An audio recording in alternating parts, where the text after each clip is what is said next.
Hey, I'm Brooke Halliday, licensed professional clinical counselor and your host of Coloring Outside the Lines. I believe that we are the byproducts of our experiences and the environments in which we were raised, and most of us have earned a few scars from those things over the years. I've been making it my mission to help people learn to accept themselves and have compassion for everything that they've survived. Through deep and vulnerable conversations with some amazing women, you're going to hear about major moments in their life when they chose to color outside the lines and demonstrate firsthand just how capable we all are. So get ready to be inspired as we color outside the lines and make something beautiful. I found Jennifer via social media shortly after I moved to the town that she's living in. We actually moved to the same town around the same time, shortly after the pandemic. Jennifer is a seasoned intuitive healer, energy worker, and spiritual guide. She has experience in Akashic Records reading and past life regressions, but she also has a degree in ecology and field biology. So she seamlessly blends grounded wisdom and spiritual insight together. Whether Jennifer knows it or not, I like to think of her as my own personal spirit guide. I really admire the way that she embraces who she is and doesn't really care if that's not who everybody wants her to be. Listen now as I talk to Jennifer about her less than conventional path in life. You know, growing up, that totally knew I was different. Like, I saw things, I heard things, things that I wasn't supposed to, energies. I saw ghosts, the ghosty people, I used to call them, and everybody's like, okay, yeah, whatever, you're crazy. Like, at what age? Like, at what age? You know what? I remember my first kind of second grade, maybe younger. I think I was younger, but I remember this energy in my room and I was like, what is that? Like, and it had a color to it. And I was like, wow, that's really cool. And then it just went away. It just completely disappeared. And I remember thinking, I'm like, I've never seen anything like that before, and then I forgot about it completely until I started seeing more and more of them, third, fourth, fifth grade. Like, are we talking like Casper the Friendly Ghost? Are we talking like full on people? Is it like right. aura looking things? First, it was like aura looking things. I'd get really bright flashes of light in my room. I would get different things like that from what I remember. And then the older I got, I started seeing actual people. And the funny thing is that I saw all these things when I was younger. I started to ask people about them. I remember being in Sunday school and I asked my Sunday school teacher about ghosts. And she said, we don't talk about that because we don't believe in that. You're wrong. And I was like, oh my God. Okay. Christianity doesn't believe in any type of like spirits or anything. Like, what I was told in that Sunday school room. And I was just like, okay. So I was so young. I remember I was like, God, fifth grade-ish, something like that when they said that. And I was like, oh, we don't. Okay. And I never really liked to talk about it after that. I didn't really say anything because I thought I was wrong or like evil because I'm seeing these evil things that are bad. And so I didn't really say a lot. I mentioned a couple of things to my parents along the way, but they're like, yeah, whatever. When you're saying evil, are you, so like I was raised in the Catholic faith, but I don't know that I was ever taught that like the devil had influence over things. It was just like devil ruled hell. Were you taught like the devil like was influencing things in daily life and evil, or like when you're saying evil, what are you meaning? I just darker, it's not from God. It's evil. It's the opposite. It's bad. It's not anything that's good. So that's just kind of the influence. It wasn't anything specific like that in what I was taught. Just that it's, and it has that whole social kind of conditioning around it too, that, oh, ghosts are bad. Ghosts are, dark. They're scary. They're something to be like feared. And, everybody's afraid. I was, because that's what I was taught. And when I was really young, I remember I was not afraid. It was like a warming feeling. It was like, oh my gosh, that's so cool, And then, but the more I learned, like, oh, okay, well, they're not okay. They're bad, or, you know, I'm wrong for seeing them. And then it kind of like, I just became so fearful of it, because that's just what we're taught, you know, ghosts in movies, they're scary, you know, very, very scary. You know, there's something Yes. to be feared, right? But, and the thing is, it's funny, like in middle school and high school, it kind of went away. They didn't bother me as much. I didn't see them as much. I didn't experience them a lot. And that's actually when I was really, really into church, my church, you know, youth group, all of this stuff, really heavy into it. But I was always asking myself questions, because they'd say like, I don't know, we believe in this thing, but I'm like, well, why can't we believe in more than that? Why can't it be both? Why can't it be all? You know, why does it have to be one or the Yeah. other? And I never really got that. I never understood that ever. And so I always went through thinking, well, okay, yeah, sure, I can believe this in the Bible, I can believe that, but I also believe this, you know, I also believe it can be more than what we're being taught here. So I kept my mouth shut. I didn't really say a lot about that when I was going through all that. I was just That kind of had like, to be hard though, to like be like, yeah, I believe this mhm, and this, and mhm. everyone like to keep that all inside. Yeah, It yeah, as a because teenager with everything else that's going on inside at that time, that's so much. yeah, and I was in it to win it. Trust me. Like I was, all of my friends were surrounded. We were all the same that way. Like church, youth group, everything. I was very in it, but I never really 100% clicked with it, because I always thought there was more. And why can't there be more? Why can't there be just more? You know, so that was always on the back burner. That was always there. And then things really started to shift for me in kind of like my mid-20s. I started seeing a lot of the ghosty people again, like full forms. You know, I used to work at a hospital at night in the OR, and I used to have particular ones that would come up, you know, whenever I'd work in the middle of the The night. same And ones? yeah, we had one that was called Bob, actually. Bob Oh. the ghost in the OR. It's really funny, totally famous, all the things. But so that I would continuously see them, and I was scared of them, still very, very afraid, because that's what I was taught. And then into my 30s, you know, and having kids and this everything was going on, I felt like I was getting pummeled by them a lot. And I was so scared. I was so scared.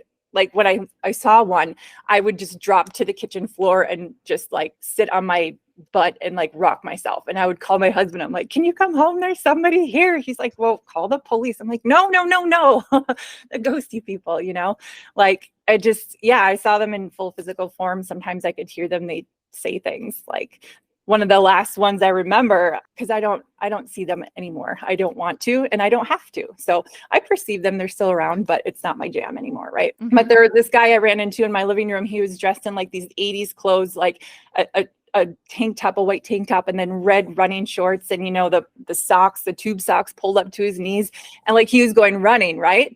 And I saw him, and I just like kind of stopped, and he's like, oh my God, you can see me? And then I was like, oh my God, that's so scary. Like, oh my God, oh my God. So I ran into my kitchen. My dog came in with her, and I was just shaking, so shaky, right? And I was so shook up by that encounter. Like, I was like, I am so sick of being scared of this shit. Like, I am so scared of it. Like, I'm so sick of it. And so I just, instead of kind of blocking it all out, blocking out the scary things, being fearful, right? I decided to kind of step into it instead, fully into it, right? So like, instead of being scared, I'm like, nope, there's more out there, and I'm going to figure out what that is, because it's How do not you what sense we've of been the taught. how do you make sense of the specific people that you saw, like the specific ghosty people? Like, do you, or is that just like I didn't. I okay. wasn't really like full on. I didn't want to communicate with them. So I didn't want to be a part of that world, because I was so scared. So I'd see them, and then I just block it out. I'd walk the other way. I just shut everything down. Because I'm very sensitive to energies. I'm very like sensitive to that kind of thing. So that's why I could perceive them. That's why I could see them and hear them. But I didn't want to make sense of it. I didn't want to know them. I didn't want them around. I didn't want to know their stories. I didn't want anything of it, because I was so scared. Is So that like the route like a medium would go? Is like somebody who's sensitive to those type of energies and then they like yeah, pursue that? Is that yeah, like your understanding of definitely. that? Yeah, definitely. And I think that's an avenue that I definitely could have gone down to Mhm. pursue, but I didn't want to. Yeah. It was almost like they were there to help me wake up myself to everything else. in my other spiritual gifts that I have and that I do bring forward. But I almost see them as like my wake up call. That's what I Yeah. research them as. And, you know, I could always go back to it, I think, but I just don't want to. It wasn't my jam. I like to do other things now. So Running Man woke you up Red and Running Man. Yep. he got you to go where exactly? So he got me thinking that I was just like, okay, there is more out there. I'm going to step into it, see what's out there. And so it was just from then on, my whole world went like this. And things started getting put in front of me. I'd see different things. I'd learn about different things. And then this whole other world started to open up. And I'm like, oh my gosh, there's so much more out there, you know, and reading things online and reading books then and different authors and different ideas and different perceptions. And I'm like, resonated with me so much because I knew there was more out there. I just didn't know what. And so just kind of immersing myself into this whole other kind of spiritual world and just different energies and different things like that. And, you know, it 180'd me like very quickly. I'm like being Christianity and religion specifically, I'm like, that's a no for me now. It doesn't make sense. It's so small. You know, I feel like it's so small. Like you have to put all your beliefs in this box because that's what you were told. And you have to, and there's rules and there's regulations, there's dogma and all these things. And I'm like, that absolutely doesn't make sense to me anymore because there's so much more out there.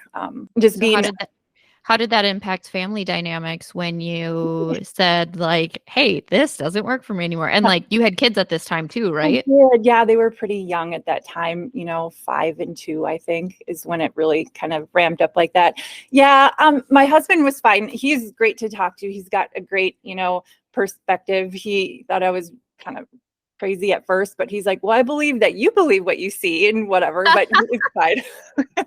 But so he was fine. He's more than happy to listen to everything. Everything else, I didn't tell anybody. I didn't say really a lot to anybody because I knew nobody who thought like I thought. I didn't have none of my friends at the time that I thought that. I didn't think my family would understand, you know, being from that Christian background, and I was afraid to say things for a long time. What did you think would happen if you said anything? Like obviously I'm a therapist, and so like I know like what professionals in my field might think if you started saying some of these things, and so like what was going through your head that people might say, think, or do? I just thought I would get an immediate judgment from people like, you're batshit crazy. Like, you know, like being reinforced that I was told I was wrong, you know, from when I was little, I was told I was wrong for seeing and perceiving all these other things or thinking differently. And so I didn't want to face that like rejection or judgment right away. So that's why I didn't say anything until I really kind of felt more comfortable as to my grasp and understanding and where I fit into all of this, you know. And then once I started figuring it out a little bit, you know, and I flowed into, you know, the whole energy healing world and seeing clients, and that's really when I started to open up a little bit more about, you know, what my beliefs are. To my family specifically, I never really came out and said, I don't believe this anymore. I think they know now, but I hope so. yeah, now, yeah, cool. That's totally fine. But it's, you know, yeah, you know, I just didn't want to do that right away. And that's why I love doing what I'm doing. And that's, I'm so glad to be on this podcast talking about you with this right now, because I'm finding out that there are so many people who are thinking like this now and don't have a support system. They don't understand. They don't have anybody to talk to about, you know, the possibility that they might believe something else, you know, without that judgment or rejection right away. And so I just love having a space for people to have, you know, questions or to explore that within themselves a little bit more, because especially where we live, you know, in northern Minnesota, it's pretty heavy here with the religion aspect, especially in Alexandria here. And so it's very difficult to find like-minded people that might have a different belief system or have a different perception of things, and that it's okay to question. You know, it's a safe place to kind of process through your thoughts and get feedback or bounce ideas off of people, you know. So I know in my personal experience, when I started, looking deeper at Christianity. Christianity can be helpful in the structure that it gives, I think, in the sense of Mhm. like, do this, this is good. If you do this, like you'll be rewarded, what all of the things. And then Mhm. when you think about it more, like some of the things don't always add up. And it doesn't have answers for some of the things you really want answers to. And so it doesn't have quite as many answers or guarantees as you want. And so it sounds like you kind of like jumped headfirst into that unknown that lies after you kind of look deeper into Christianity a little bit. Mhm. So I'm curious what that experience for you of jumping into the unknown is like. Yeah, absolutely. 'Cause Honestly, that's a hard jump to do. it was, but at the same time, when I did it, it clicked immediately. Like, I am no longer a part of a religion. I'm no longer a part of Christianity. It happened that fast. And when I finally had that realization, it felt like home. It felt so comfortable and comforting and resonated with me so much, just a weight that lifted, honestly. I was like, "Oh my God, this is Is me. that I feel so much like home now." is that within yourself? Is that letting go of Christianity? Is that finding energy healing? What is that? Like, can you put that into Mm. words? It's really about understanding what and who I am in the universe and what are we doing here? What am I doing here? I didn't believe that the Christian aspect of that, what that entails. There's so much more. And once I realized that there is actually more, that's what just felt like home. And and it continues to grow, the whole knowledge of everything and my understanding of it and how I put that into place and how I'm just showing up every day, that it feels so comforting. And I know a lot of people might find that weird, religion is safe. Like, it's very Yes. a box, it gives you a reason, it gives you a purpose, it gives you rules to Structure. live by, Yep. structure. Yeah, right. And so for people to like throw that box out the window, I think is terrifying. That's very Mhm. scary. And I completely get that. But that's not who I was in that box within religion. And like you said, it's got some great aspects to it, comforting, and it gives you some things to live by, and it's good. But I also think that it's so much more. It's so much more than just that little box. Me personally, I don't believe in the dogmatic practices of Christianity. That's where it was a hard no for me. That didn't make sense to me any longer. And so that was really the kicker for me to finally, nope, it's God, and love is so much bigger than those specific rules and regulations. So when I finally let go of that, I felt more at home. I felt more myself. I felt more connected than I ever was before. I heard you mention spirituality before, and so I know, I don't know if it was back when I was in grad school or when it was, but there was always this conversation about religion versus spirituality. And so Mm. I'm curious your take on the two words, on the comparison Yeah. between the two. How would you distinguish between the two? Yeah. So religion, I just think, and there's a whole lot of religions, there's not just a couple, there's a lot. And I think the difference, from their belief systems for religions, they have their own beliefs, and that's great and that's cool. Versus spirituality specifically, I think it's just basically everything trying to understand yourself as a soul, as a spirit. That's what I see spirituality is. It's not, one avenue or doing this thing or this thing. It's more about you as a person, and what your understanding of you, what you're doing here, where your soul comes from, what you're connected to. And so, like, in the search of like just your soul exploration, where you find yourself, your purpose within the universe, I just consider all of that spirituality. So that's what my definition of it is.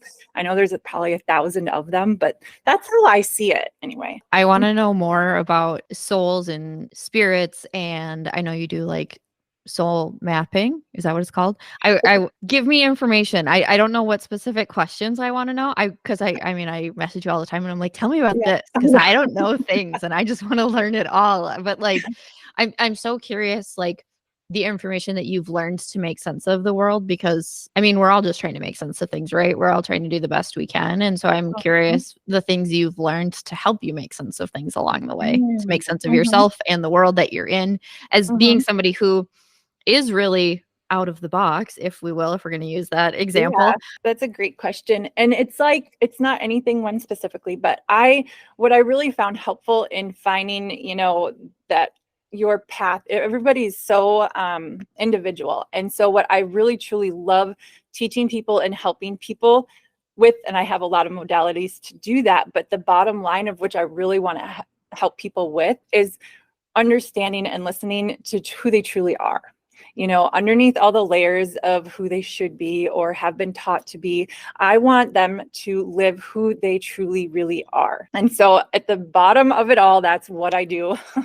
Getting to really understanding who you are, being able to connect to your own intuition. Okay. So connecting that way, knowing what that looks like, how to do that. You also, how to connect with your higher self or your soul self, because you're not just this part of you, you're much more than that.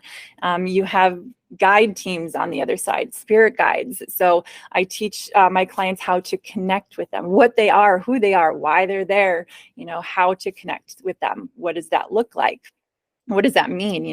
Just like you have this whole guidance system for you to tap into to help you live your life here and what you're doing and get through all your challenges and stuff. So all the things that ultimately do help people do that. Okay. And so I do that through energy healing sessions specifically. I do a hands-on healing practice that just helps you kind of recharge, rebalance your energy. It helps with your self-awareness. It really helps you get in touch with your intuition as well. I do Akashic record readings, or I call them soul profile readings, actually. I don't know if you've ever heard of like the Akashic records at all. I don't know. I've only heard it through what you've posted on social media because obviously I like stalk all your stuff because You that's are just who I awesome. am. So, I love that. That's awesome. But the Akashic Records is like a etherical book of life. It's an energetic imprint or a record of everything that it's ever happened to you, or all of your past lives. Every thought, every feeling, every action, everything is stored in this energetic like imprint within the universe, right? And so I do a specific type of reading where I can connect with like your specific Akashic records and get you information that can help you for your current life. So I do readings like that. I can tap into that and give you all this information that can help you. I also do what you said, soul mapping, soul purpose mapping. And that's actually where I use, and this I love because it's more tangible. And that's a lot of the things I do too. I like bringing practicality to spirituality. I'm like a bridge between, ethereal and tangible. So I like very tangible framework things in order to connect to your spirit self or your spirituality. But so the soul purpose mapping, I actually use your fingerprints and your palm prints to give you more information on like your soul purpose or your life lessons, and or like your purpose flow, where you really, really light up in the area that, is meant for you. So I can actually get that from your fingerprints and your palm prints. It's just really kind of fun. It's really cool because, your handprints, you can't fake that, right? It is what it is. It's a part of you. So I just kind of interpret that for you. This is the information you have on your hands, which is really kind of cool. But what if people have like scars or burns or whatever on it their always hands? says something. Depends on where it's at. Ooh, Everything is, interesting. yep, yep. It doesn't cover anything up. It's a part of who you are. So there's a reason why there's a scar there, or there's a reason why a fingerprint's not showing up in a specific place or something. There's always a reason, always an interpretation. I also do past life regressions, which has been really, really, really enlightening. I do a technique called quantum healing hypnosis technique developed by Dolores Cannon.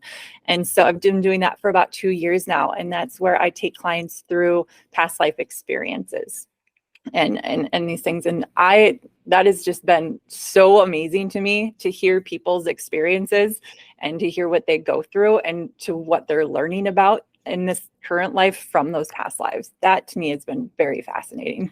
Okay, give me an example because like it sounds super interesting, but I feel like I need like a tangible Even if Yeah. it's made up, example of No, I'm something. not going to make it up. So examples of past lives that I've seen people have, or like they've told me about, is, I mean, everything from boring past lives where they just go, and they're in the old West in the 1800s and they had a life, right? To I have had really interesting, I've heard experiences of life on other planets. They would live out this whole entire life that they described to me, and what they're seeing and what their bodies look like. And it's just so cool. Like, it's really neat. I've had people be animals, animals. They've been the consciousness of water, even consciousness of trees. Yeah, it's whatever experience that they are showed. It also directly relates to why they're there to see me. What are they there to figure out? And so the past lives that they're shown, and they're like, this is why, this is where you're getting this experience from, that kind of thing. It's really fascinating to hear people's stories, and then their emotional connection to it. It's just, wow. So Okay, so then can I ask your personal opinion on when people talk about connecting with the same souls or people in other lives? Like, do yeah. you believe in that? Is that a Oh, yeah. thing that happens? Oh yeah, that's a thing. Yeah, we Oh, actually tend to incarnate with the same group of souls. We have like a soul family, and that's not to say that you are, brother and sister in every life, or right. partners in every life. They could even incarnate with you just for a specific reason, like you're just an acquaintance for a little bit. But there's always a reason. You're always helping each other out. It's just, yeah, you usually incarnate a lot with the same people. And here's a fun thing. Yes. A lot of the times, your worst enemy in this life is your closest soul family member on the other side. Ooh. That is a thing. Yep. They're there to teach you the most because they love you so much, and you're both learning so much from this, that opposition or whatever happened. So that happens a lot. I mean, I guess that makes sense when you talk about like energy too. Like, that's a lot of energy happening in one Mhm. space, and like that Yeah. has to go. Okay. Yeah. Okay. Yeah. So I've heard a lot of different past life experiences, and they're just, I love what I do because I get to listen to all of it. It's so fascinating to me. And it's also interesting, the past life things too, and the modality that I do. My clients really finally, they understand the connection of that. They are, a higher soul. They are more than this life. They're connected to all, then they always connected to that information. Everybody can allow all that information to come through. You just have to kind of recognize that voice and just to know how. So I'm curious, like, Mhm. again, I'm not going to pretend that like the things that you're talking about like aren't out there. Like, obviously the things that you're talking about aren't mainstream. And Mhm. so No. do you ever get self-conscious talking about these things knowing that you're not in the majority of what people believe? I used to. It was hard because I didn't say a lot. Even when I opened my first business and doing energy healing, I people would come up and ask, "Oh, hey, nice to meet you. What do you do?" I'm like, you don't know. I would like slough the question off, right? And so that's been a whole process for me to learn about doing, and how to tell people, and the confidence and to do that. But now I don't have a problem with it at all. And so like I teach students, I teach people how to do energy healing, and I teach people how to do that. And that's always a part of it. They're like, how do you tell people? I'm like, well, it's just, you'll grow into it. You'll finally find the confidence. The more you connect with like-minded people, like kind of we are, or the more you find your people like that, it does become easier. You do find your words more. And so now if I meet people for the first time and they're like, oh, okay, well, what do you do? And I say, well, okay, well, I'm an intuitive healer. I do energy healing. And, you can usually either tell like right away, they're like, oh, that's interesting. Tell me more. What is that about? As opposed to, Yeah, the okay, lean well, back, the okay, yeah, the lean distance. back. Yep. Yep. So I get both, and I'm not affected by it at all anymore because I know who I am, and I know my connection and what I'm here to do. That doesn't bother me at all. But that's what, also, I've gone through so much to get here. That's how I like supporting other people as well. So that's my jam. That's what I really love to do, is support people in that space and help them gain the confidence to be themselves, and to be outside of the box, and not being mainstream. And it's not always easy. It's not, but there's a comfort in finally getting to that space where you're not bothered by that anymore. It's okay to talk about, so I love to support people in their journey for that too. I'm also aware of the fact that you have like 2 teenage daughters, and so I'm curious, like, their perspective of what you do and Yeah. how they handle it when people ask what you do. So funny. Oh my God. Then they're so different. So my oldest daughter, she's 15 and a sophomore in high school here, and she thinks I'm crazy. She's so funny. She's like, okay, whatever, mom. Okay, you do you. I don't hide who I am. But I don't force anything on the kids. I just talk about what I do and talk about experiences. I talk about that and just kind of, be myself. And so, yeah, she's always just like, okay, whatever, mom, you do you, but whatever, I'm going to go over here. She's Oh never my gosh, had. aren't you so tempted to, like, do the mapping for your kids to, like, Oh, see their I've done the handprints for them. So, and I've done that. That's really interesting and that kind of thing. My oldest daughter, she let me do that, but she didn't want to know anything. She's like, I don't want to know anything. You're fine, mom. But I was like, okay, that's fine. But like, she's never done an energy healing session with me, nothing like that. She's just like, I'm going to do this over here. And I'm like, that's totally cool. You do you. That's great. So she's funny about it. But my youngest, she's almost 12 now, but she's a sixth grader here. She's always loved this stuff. Like, even when she was younger, she loved doing sessions. She loved doing sessions on me. She was like, mom, let me do one. So I'm like, okay, that's cool. So she just practiced and she's like, mom, I feel so fuzzy. It feels so light. And I'm like, yeah.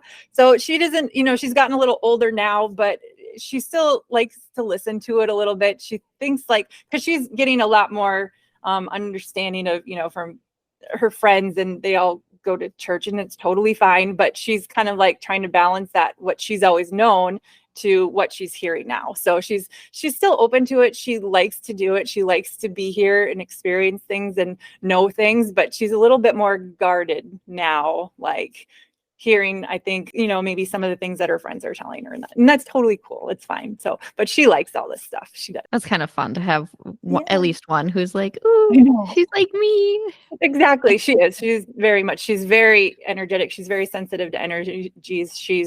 She likes this stuff. She flows really well with it. She doesn't like fight it. She's not scared of it. So who knows what she'll do? She's just herself. That's all any of us can be, right? Exactly. Hopefully. So I always like to ask people to, if you could either go back in time and talk to your younger self, or if you could talk to somebody who was experiencing that level of like differentness of like, this doesn't work for me, what advice would you give them? You do you. Oh my gosh. I from a young age thought I was so wrong. That was a lot to get over. Self-worth issues, confidence, because I told I was inherently wrong. You are wrong, a lot. I was said that. And I knew I wasn't. I was fighting that all the time. So I would just go back to me. It's okay. You do you. This is a part of who you were meant to be. This is a part of what you're going to, don't be scared to just connect with that side of yourself. You're not wrong. How did you grow your confidence? How did you find your people? How did you become who you are today? I love that. Yeah. So once I started in this process, at first it was hard to even talk about it to my husband, not for fear of what he would say or do, nothing like that, but I didn't have the words yet. I didn't know what this meant. I didn't understand it yet. So I didn't really want to say things until I kind of understood it a little bit more on my own end. But the more I started doing it, the more I really connected with the idea of being an energy healer and just doing energy healing. So I started there and I did that and I started my practice. And really, once I started seeing clients and gaining more confidence and validation in that way, that grew a lot.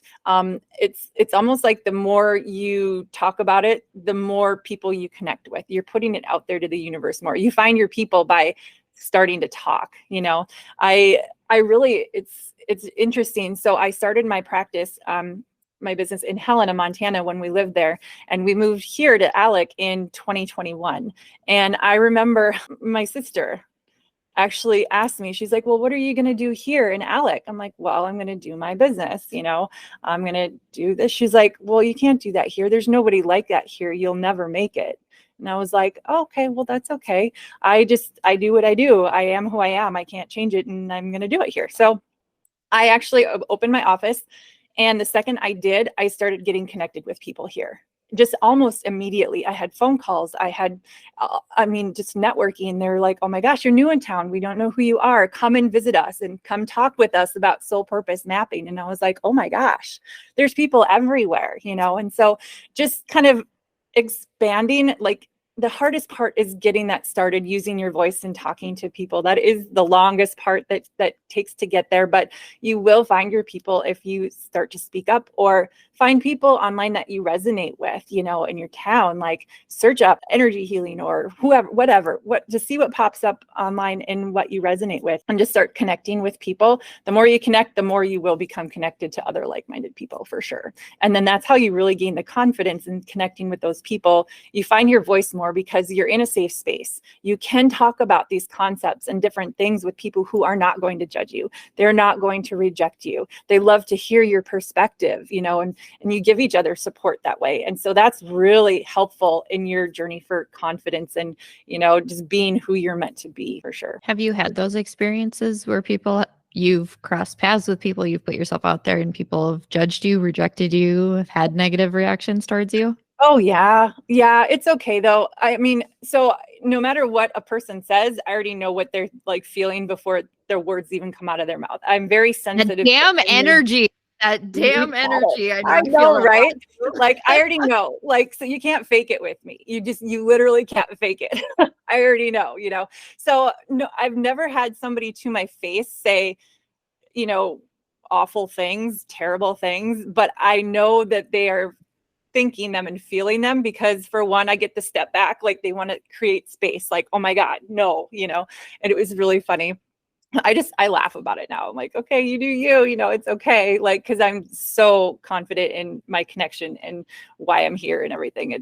But I've had people like question, like, okay, I hear what you're saying. I've never heard that before. Or, because a lot of people are fearful of another perspective than they always grew up with, or what they were taught to believe. Mhm. They're fearful of it. But so there are those people who will, like, have that reaction, like that immediate reaction, like, oh my God, no, but then they're like, they think about it for a second and they're like, oh, well, what do you mean by this? Or what do you mean by this? So there will be people who are question, some people will just flat out say, well, I don't believe that. And I don't, that you're wrong. I'm like, okay, that's fine. But not anything really mean or really bad or anything. Even online in the social media space where I have my stuff, I've never had anybody kind of go at me. How about, so like your husband was supportive of you. So if loved ones want to support somebody who feels different, who feels on the outside, how could they do that? Who don't believe the same thing that I do within my family, you mean?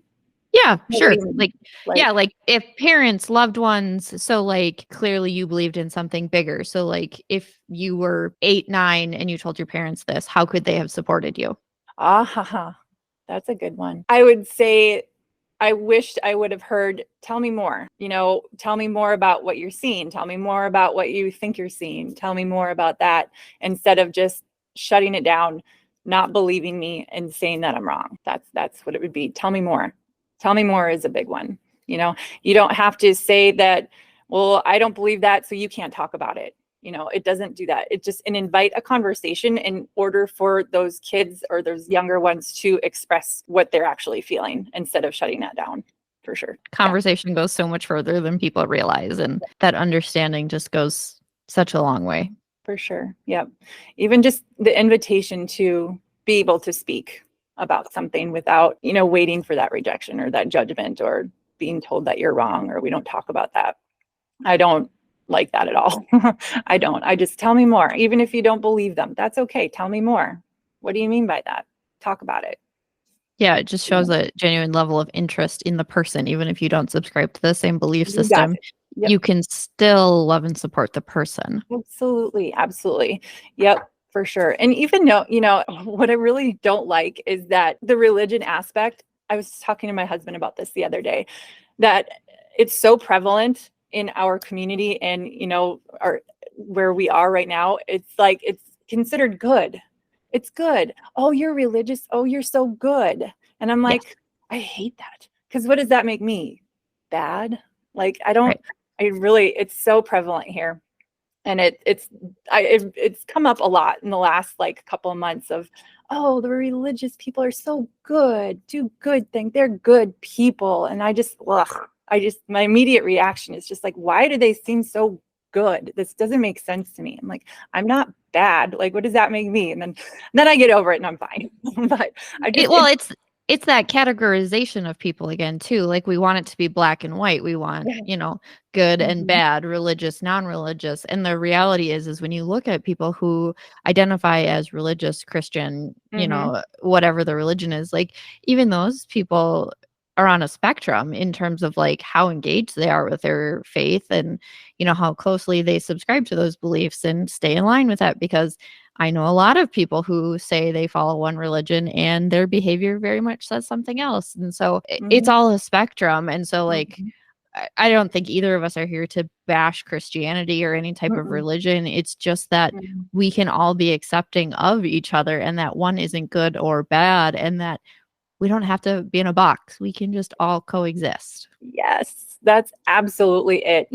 I am not here to tell anybody that they are wrong. That I would never do that because that's what was done to me. I have Right. that full understanding of that. I'm not here to convince anybody.